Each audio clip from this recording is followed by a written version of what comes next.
isoladas, apáticas, desanimadas, não se interessam pelo meio social. Quando pressionadas, elas se isolam em seu mundo literal e simbólico.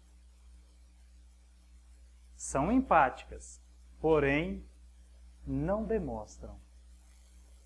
Nós estamos falando de um tipo de personalidade, a personalidade esquizoide.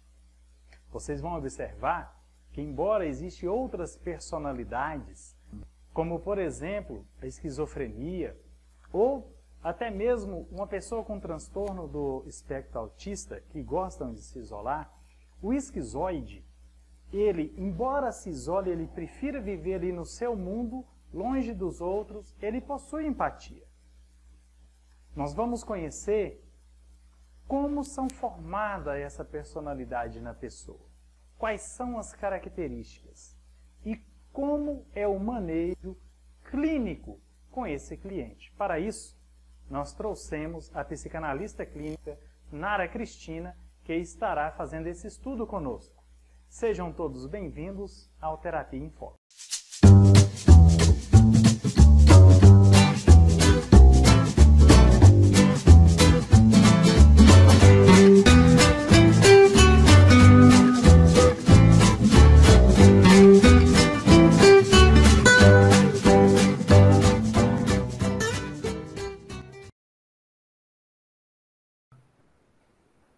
Então, voltando lá, né? O transtorno de personalidade esquizoide, como eu falei, não é uma doença, né?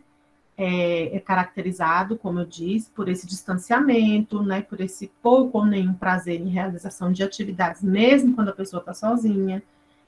São pessoas descritas como distantes e indiferentes. Na verdade, é só uma descrição mesmo, que de fato a gente vai perceber que não é bem assim. O esquizoide, ele está entre o self e o mundo externo, entre o self experienciado e o desejo, né? A autora do livro fala de um espectro, né? Que as pessoas que têm esse transtorno, o transtorno ele é como um espectro, como o Lúcio falou no início, né? Fazendo essa relação com o autismo também tem um espectro, né? E esse transtorno porque ele vai de um paciente que é hospitalizado, né, super psicótico, a um gênio criativo.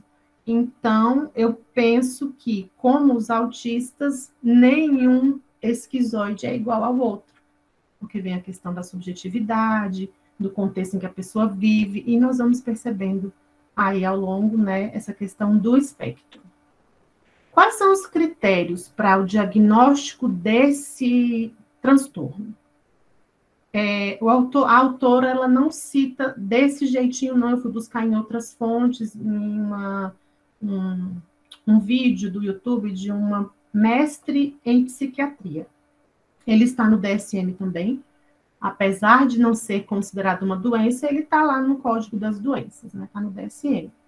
Então, quais são as características, os critérios para o diagnóstico? Uma falta de interesse em estabelecer vínculos sociais mais íntimos, uma preferência pela realização de atividades solitárias, manifestação de pouco ou nenhum interesse para ter experiências sexuais com o parceiro, apesar dessa falta de interesse, a pessoa ela é funcional e é orgástica normalmente. É só o interesse dela que é diferente. Não vou dizer que o pouco interesse é porque o modo como a gente enxerga, né? Essas pessoas, elas vêm mais como uma coisa mecânica, enfim, não é o interesse pelo sentimento, o ato é uma coisa mais mecânica.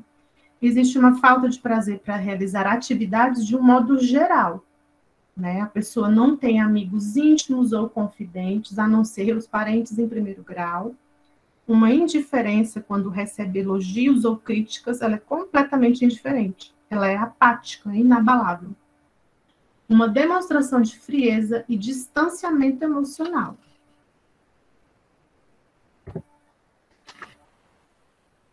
O diagnóstico, ele é clínico, e é muito importante a gente falar isso, porque, assim, quando você terminar de assistir a apresentação, ou ao terminar de ler o capítulo do livro, você vai pensar, meu Deus, eu acho que eu sou, eu acho que fulano é, né? E de algum modo nós temos algumas características assim, ou em algum momento da vida a gente vai apresentar essas características por outras situações, por N situações, e não necessariamente por ter, né, o transtorno de personalidade.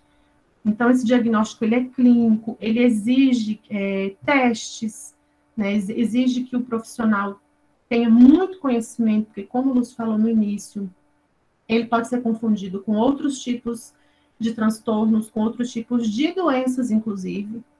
Por isso, a necessidade desse diagnóstico clínico ser muito bem feito por um profissional que tenha realmente competência para lidar, né? É necessário apresentar pelo menos 4 critérios. Ela não precisa ter todos os 7, mas se ela tiver 4 critérios e for uma constante na vida, né, que foi apresentado depois da vida adulta, então a gente já começa a pensar, nós, né, eu digo nós enquanto psicanalistas, a gente pode começar a pensar que a pessoa pode ter esse transtorno. Quando a pessoa tem abaixo desses 4 critérios, né, diz que essa pessoa tem traços de personalidade esquizoide. Então, se ela tem 3 ou menos, ela tem somente os traços, ela não é uma pessoa que tenha o transtorno. Os sintomas, eles devem ter ocorrido no início da idade adulta, como eu falei, e ele é observado com maior frequência em homens. A maioria dos casos são observados em homens, e a autora diz que é devido ao fato das meninas se identificarem mais com a mãe. E os meninos identificam-se mais com o pai. E, historicamente, os pais são mais ausentes, né, na criação dos filhos. Hoje em dia, nem tanto. Mas, historicamente falando, os pais saíam para trabalhar e os cuidados, né, todos da criança eram com a mãe. Então, esse distanciamento do pai provocava esse tipo de transtorno de personalidade, apesar de que nós vamos ver também que a mãe também pode ter provocado isso. Portanto, pode acontecer com mulheres também, mas a incidência maior é em homens. E fazendo assim um paralelo, né, com a esquizofrenia, a autora diz que nem todo esquizoide pode desenvolver esquizofrenia, mas todo esquizofrênico demonstra critérios, né, para essa personalidade esquizoide. Então, a recíproca não é verdadeira, nem todo esquizoide pode ser esquizofrênico, mas todo esquizofrênico tem característica desse transtorno. Ela também diz que a personalidade pré-mórbida mais frequente nos esquizofrênicos é a esquizofrenia. Nos esquizofrênicos é o transtorno de personalidade esquizoide, que esse seria um nível psicótico da esquizoide, né? Então, uma pessoa dentro do espectro, onde ela está lá no nível mais avançado, né, ela tem é um nível psicótico, realmente, onde a pessoa, de fato, vai se tornar esquizofrênica.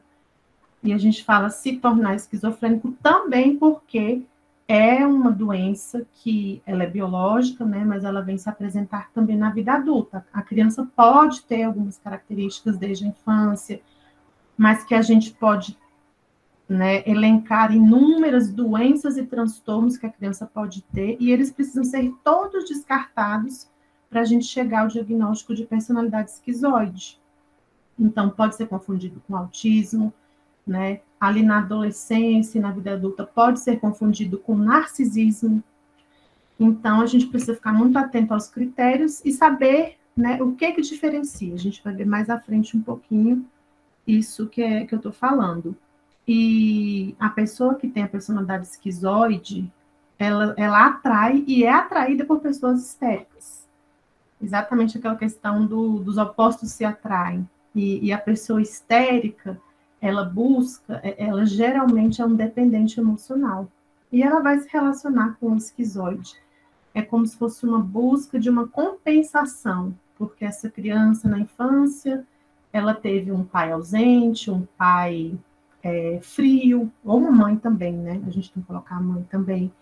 E a pessoa, quando procura ou atrai uma pessoa com essa personalidade esquizoide, ela está buscando uma compensação né, com um devaneio, tá, posso dizer assim, de que ela vai conseguir conquistar essa pessoa. Se ela não conseguiu conquistar o pai ou a mãe, essa pessoa ela vai conquistar, né? E aí vira uma relação bem difícil, porque o esquizoide, ele não sabe que ele não percebe isso, ele não sofre com isso, e de fato quem sofre na relação é a pessoa que convive com o esquizoide, não necessariamente a pessoa que tem um transtorno, né? É o parceiro dessa pessoa que vai sofrer. Características. Essas pessoas procuram satisfação na fantasia, elas rejeitam o mundo corpóreo, são vistas como calmas e gentis, doces, porém são muito rigorosas e autocríticas.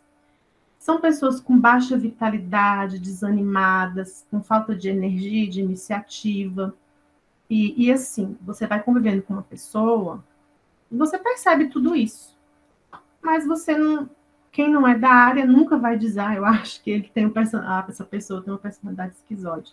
Quando você começa a estudar, que você vai percebendo, né, nas pessoas do seu convívio, né, os níveis de relacionamento que você tem com essa pessoa, você vai observar essas características dela aí. Descontentamento com os relacionamentos. São pessoas que o parceiro parece que nunca o satisfaz, ele nunca está feliz, e o parceiro fica naquela busca frenética de querer agradá-lo, e é uma atividade praticamente, é uma coisa praticamente impossível. Essa doutora que eu pesquisei, que é a doutora Elizabeth Zameru, ela fala de um livro do Walter Rizzo, que se chama Amores de Alto Risco, e ele fala que é impossível ser feliz com uma pessoa esquizoide. E aí depois, lá na frente, eu vou comentar sobre isso. Não dá para ser feliz porque essa pessoa, ela não está pronta para um relacionamento, ela não sofre, ela é indiferente, né? Então, ele fala dessa impossibilidade, que essa pessoa não vai mudar. Ela tem uma alienação pela falta de validação de suas próprias capacidades emocionais, intuitivas e sensoriais. Ela não percebe, né, suas próprias capacidades. Ao mesmo tempo que em outro espectro, ela tem uma tendência à intelectualidade. Então, ela supervaloriza isso também. Para ela, o abandono é melhor do que o sufocamento. Na verdade, ela foge do sufocamento, por isso que ela se distancia. Não tem necessidade do contato físico, não tem tanta necessidade, né? Lembrando que é um espectro, algumas pessoas não vão gostar de nenhum contato físico, outros vão gostar de pouco contato físico. Sentem considerável ansiedade em relação à segurança básica. Então, essa segurança é em todos os níveis. É uma segurança, um mecanismo de defesa dele, né, para ele não repetir esse sofrimento lá da infância, que a gente vai falar lá na frente. Ele usa como mecanismo de defesa ele quer essa segurança, ele anseia por essa segurança. Quando estão sobrecarregadas, essas pessoas se escondem tanto literalmente quanto em sua imaginação, né? Ele é um outsider, ele não está disponível, uma pessoa, né, fora, não está disponível para um relacionamento. A autora também fala que estar com alguém assim é como estar só. Ela fala da solidão a dois, que de fato você convive com a pessoa, mas ela não está com você, ou pelo menos na maioria do tempo ela não está. Ela pode estar com o corpo presente, mas ela não participa da sua vida. Dentro de um espectro grave da personalidade esquizoide, a pessoa fica um nível psicopático mesmo. Eles são transgressores, desafiadores. E é como eu falei anteriormente, que a pessoa desenvolve então a esquizofrenia. São empáticas, porém não demonstram. Lá nos primeiros slides a gente falou que são pessoas frias e distantes. Na verdade, ele se importa com o outro. Ele só não expõe. Ele não demonstra que ele se importa. Ou demonstra para poucas pessoas, para pessoas do seu contato mais íntimo. Ei, Nara. Oi. E é aí nesse ponto que, às vezes, a pessoa pode acabar confundindo o esquizoide com, por exemplo, um autista, ou mesmo narcisista, ou com narcisista. Sim. porque eles têm comportamentos parecidos, né? A diferença é essa que você colocou. Apesar deles não ficar demonstrando, eles têm empatia. Isso. E aí, mais à frente, um pouquinho, a gente vai fazer esse paralelo aí com o narcisismo, com outros transtornos. Etiologia. Essa é uma parte importante, em especial para nós que somos, né, psicanalistas, estamos estudando e seremos psicanalistas. É um sofrimento advindo da privação primária de companheirismo na infância, mas também pode ser uma superestimação traumática dos cuidadores. O que é isso, né? Essa criança aqui, né, à direita, as crianças que vivem em creches, né, elas têm algumas necessidades que elas não têm essa necessidade alcançada, né, de afeto, e até do alimento, da presença, do diálogo, né, por isso que também confunde-se um pouco com o autismo.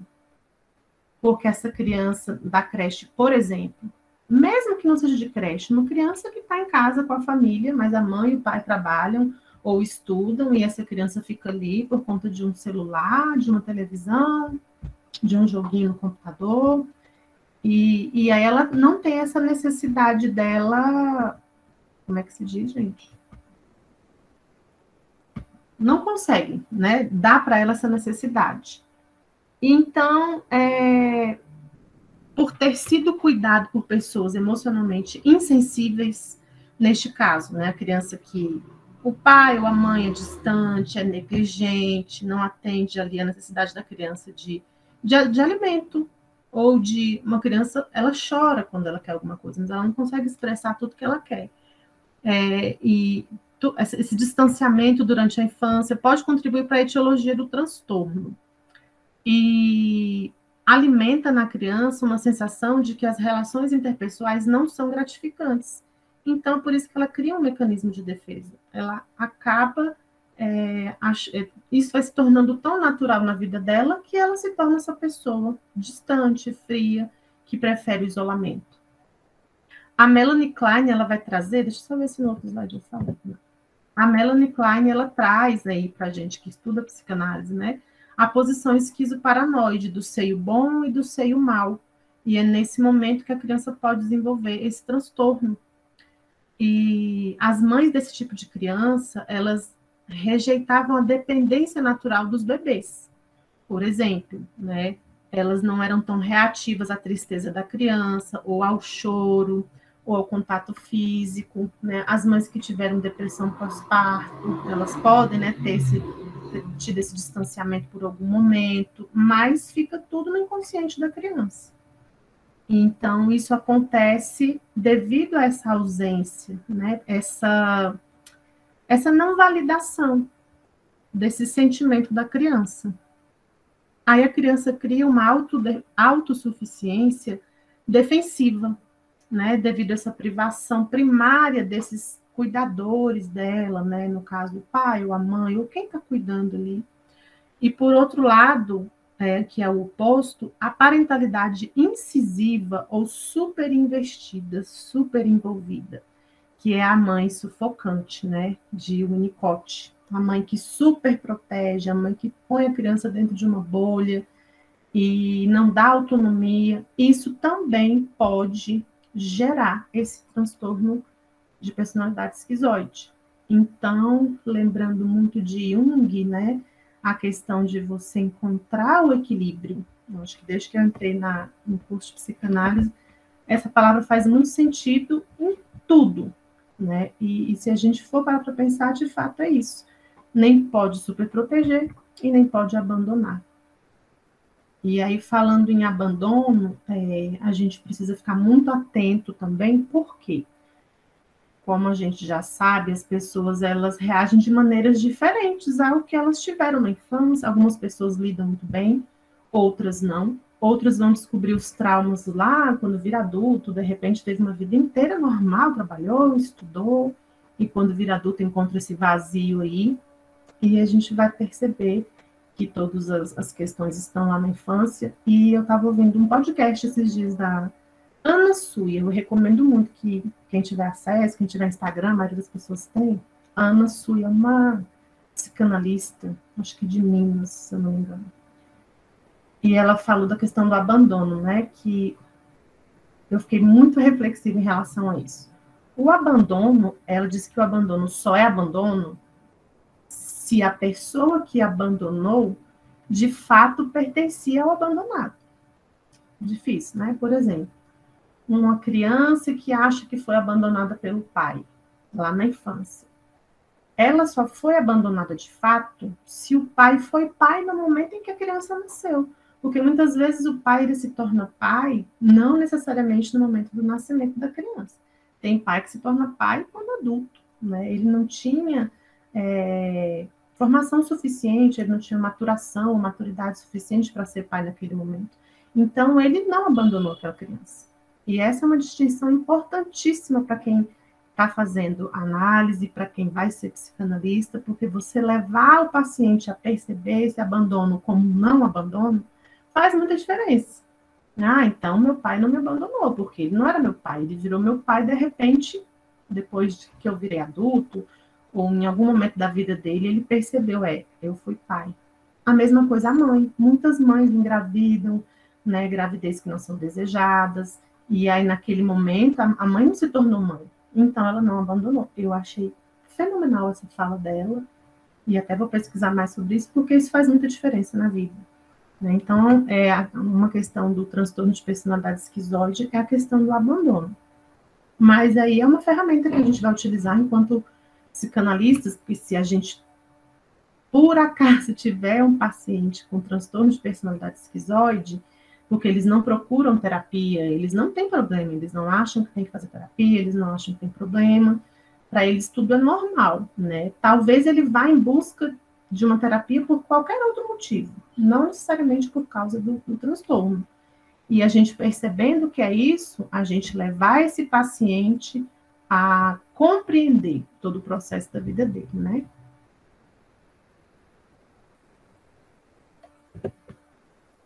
Os processos defensivos e adaptativos, os mecanismos de defesa que são utilizados por uma pessoa que tem esse transtorno, são a projeção, a introjeção, a idealização, a desvalorização, a intelectualização é a preferida dos esquizoides. Sob estresse, essas pessoas podem se isolar, inclusive de seus próprios afetos ou das estimulações externas. E aí entra uma coisa muito importante, né? A principal capacidade adaptativa do esquizoide é a criatividade. E aí a autora fala como um principal objetivo da terapia. Porque se ele consegue transformar, né, isso em criatividade, esse isolamento, ela cita lá algumas pessoas, artistas famosos, que têm o transtorno e que conseguiram passar isso para as artes, para a criatividade, e tem assim, resultados muito interessantes, que a gente pode até compreender como uma sublimação. Mas por que não, né? A sublimação, em algum momento, ela é importante. E aí a gente, na terapia, como psicanalistas, a gente vai, né, fazer essa transformação e levando sempre o paciente a compreender o passado dele, né? Ele não vai curar as feridas, né? Hoje eu já penso diferente. A psicanálise, ela não cura. Ela te ensina a lidar com essa ferida, com essa doença. Então, esse é o objetivo principal da terapia, eu achei bem interessante também. Até porque essas pessoas, elas não sofrem, aparentemente não sofrem, né? Quem está do lado de fora não sofre. Talvez não sofra por esse motivo, mas elas podem desenvolver comorbidades, elas podem ter depressão, elas podem ter transtorno obsessivo-compulsivo e diversas outras coisas que vão levar essa pessoa para a terapia. E aí, você compreendendo que ele também tem um transtorno de personalidade esquizoide, você vai poder contribuir muito mais. A autora cita o Einstein como uma pessoa que transformou em arte, e eu achei bem interessante esse texto, eu vou ler rapidinho. Meu senso passional de justiça e responsabilidade social sempre foi muito contrastante em relação à minha pronunciada falta de necessidade de contato direto com outros seres humanos, ou comunidades humanas.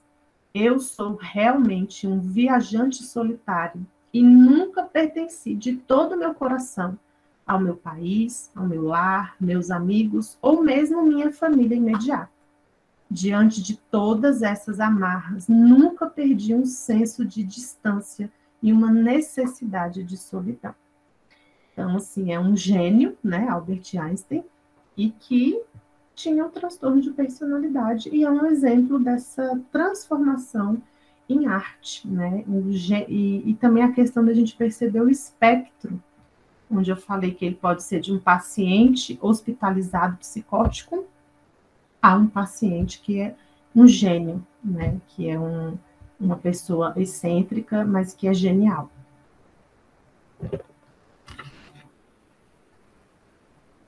Diagnóstico diferencial é onde a gente vai falar um pouco sobre essas comparações, né? Essas confusões que podem ser criadas.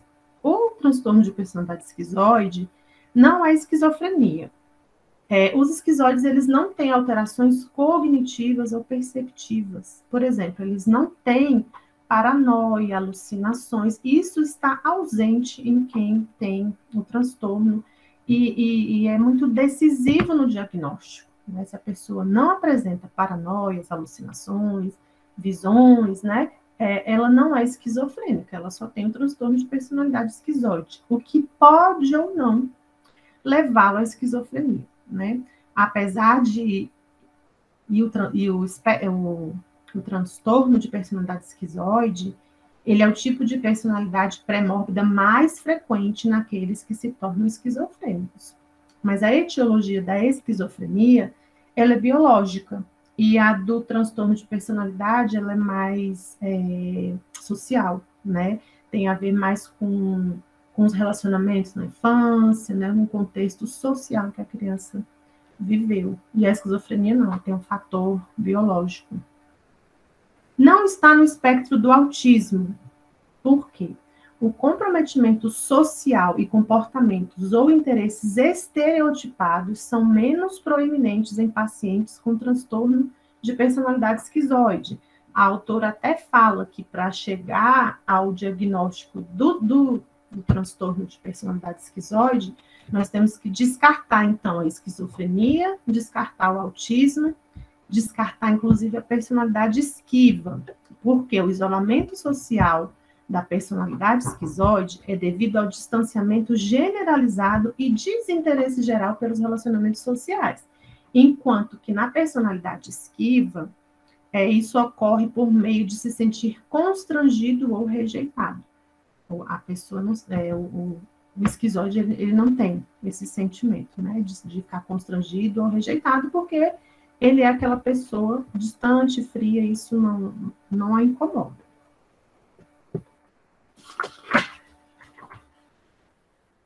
O self do transtorno de personalidade esquizoide. O psicopata, ele persegue a evidência de um poder pessoal. O narcisista, ele busca retorno de admiração para nutrir sua consideração do self.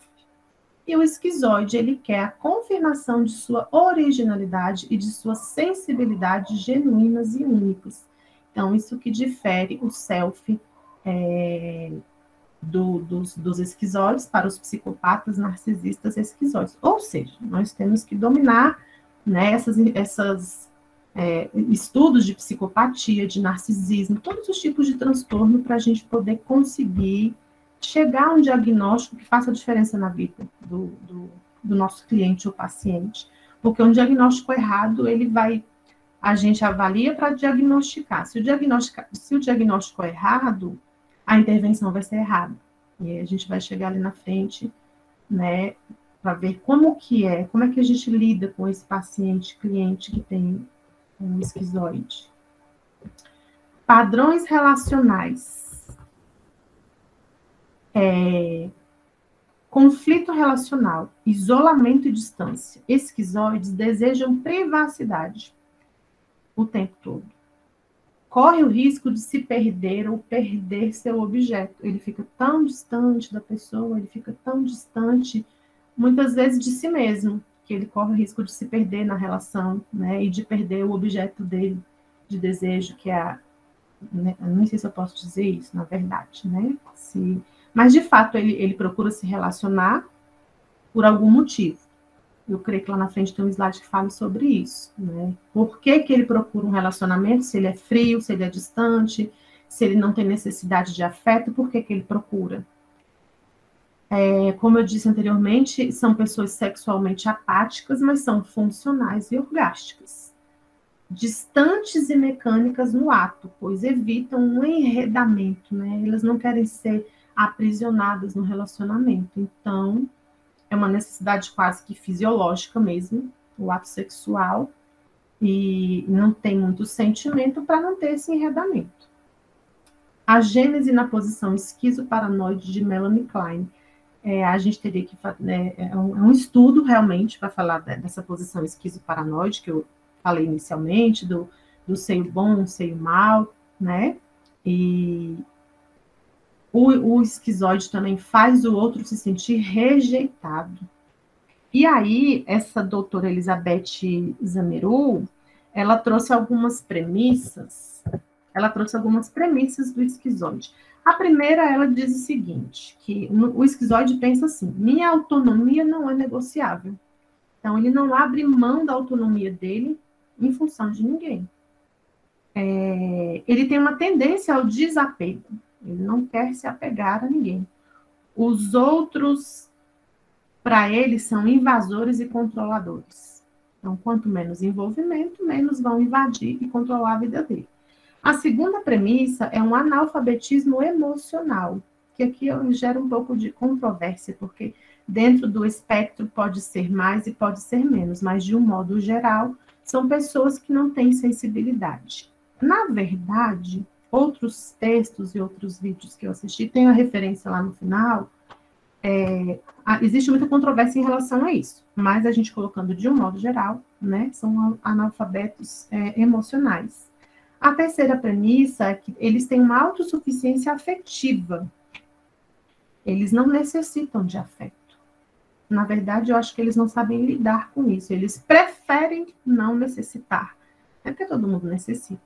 Mas quem tem um transtorno e dentro do espectro isso vai, né, de ser completamente autossuficiente e fazer o outro sofrer mais ainda, mas também tem aquela pessoa que consegue se relacionar afetivamente de uma maneira mais fria, mais distante, mais isolada.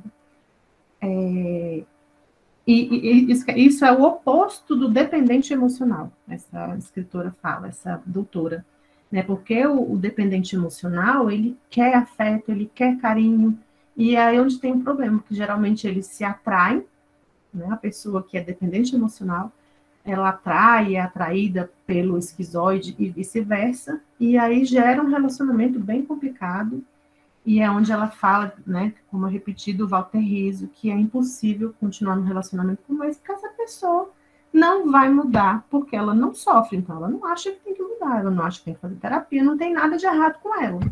Então, ela, como ela não abre mão da autonomia dela, ela não vai mudar. E aí essa frase eu achei interessante, quando você não tem medo de apego e enredamento, pode envolver-se absolutamente com qualquer pessoa. Então, o esquizoide é o contrário disso, né? Ele tem medo do apego e do enredamento. Então, são pessoas que realmente têm poucos relacionamentos íntimos. A autora traz a parábola do porco-espinho. Eu não conhecia, só de olhar a gente já imagina do que se trata, né? Eu vou ler rapidinho. Durante a era glacial, muitos animais morriam por causa do frio. Os porcos-espinhos, percebendo a situação, resolveram juntar-se em grupo. Assim, se agasalhavam e se protegiam mutuamente. Mas os espinhos de cada um feriam os companheiros mais próximos, justamente os que ofereciam mais calor. Por isso decidiram afastar-se uns dos outros e começaram de novo a morrer congelados. Então, precisaram fazer uma escolha. Ou desapareceriam da terra, ou aceitavam os espinhos dos companheiros. Com sabedoria, decidiram voltar a ficar juntos.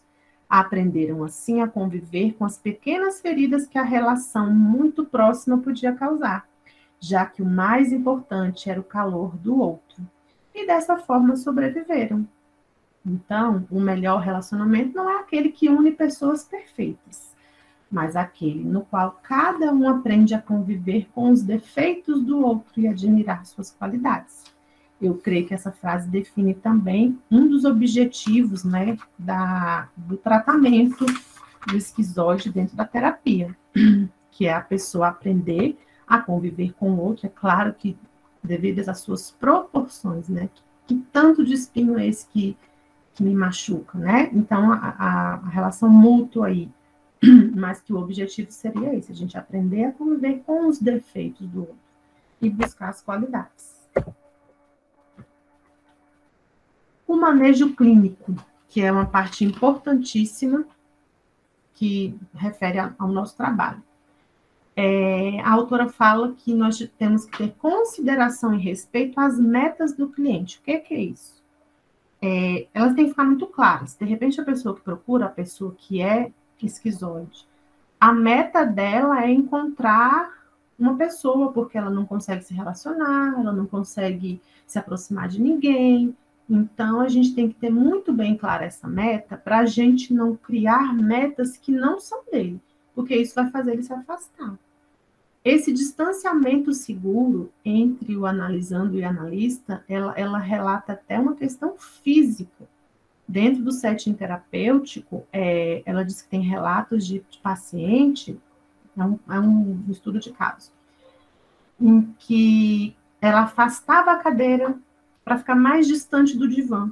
E isso aí já deixava a pessoa mais confortável, né? Já que ela evita esse encontro, né? Ela evita essa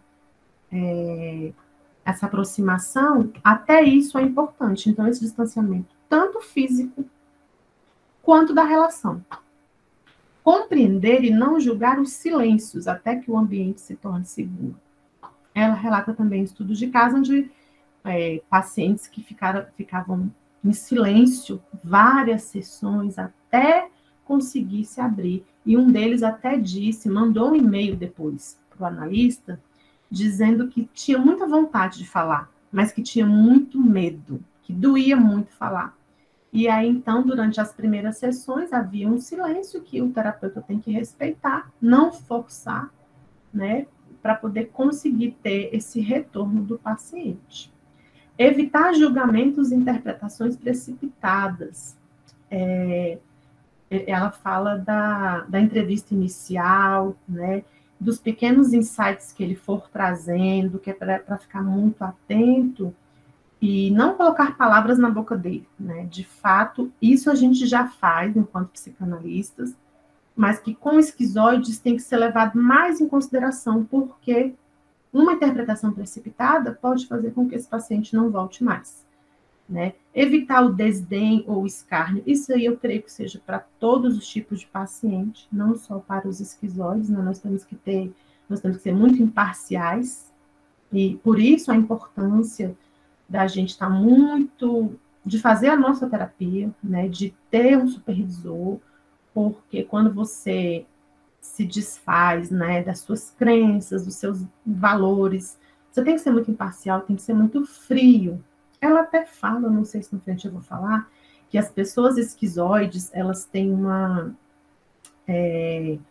propensão a se tornarem terapeutas, psicanalistas, né? Porque como elas são pessoas muito frias, nada abala, geralmente são pessoas que vão ser ótimos psicanalistas, porque elas vão lidar lá com o sentimento do outro sem se colocar na situação, sem se envolver, então que se tornariam excelentes terapeutas. Evitar a patologização. De um modo geral, as pessoas acham que o esquizoide, ele é doente, que ele tem uma doença, né? E aí o terapeuta ele tem que ter em mente que não é uma patologização. Isso ficando claro para o esquizoide, ele vai se sentir mais à vontade, né? Afinal de contas, ele não gosta de expor o sentimento. Imagina expor ou alguém achar que ele é doente. Temos que entrar no mundo dele sem causar ansiedade. Então, assim, a receita é dar tempo ao tempo, tudo com muita cautela, sem atropelar o processo. A indiferença dele é uma defesa analisável e não uma barreira intransponível. Então, essa questão da gente fazer a terapia, né, de estarmos sempre fazendo análise, de ter um supervisor, nos ajuda nesse sentido, de perceber o que é analisável. Né? Essa indiferença, ela diz alguma coisa. Essa linguagem que ele utiliza, ela nos diz alguma coisa. O silêncio diz muito. Né? Respeitar o processo. Por quê? Os insights acontecem, mas a mudança de comportamento é muito mais lenta. Ela relata que os pacientes, de um modo geral, toda sessão ele tem um insight, mas ele não demonstra, ele não fala.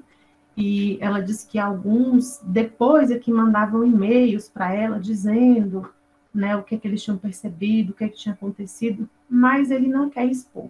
Então, é meio que a gente que é professor, que trabalha com autismo, né, fazendo de novo essa relação, a gente trabalha e a gente às vezes não percebe tanto o desenvolvimento da criança naquele momento. Mas ao longo do processo, quando chega no final do ano, puxa vida, olha a evolução dessa criança. Acho que seja a mesma coisa em relação à mudança de comportamento do esquizoide.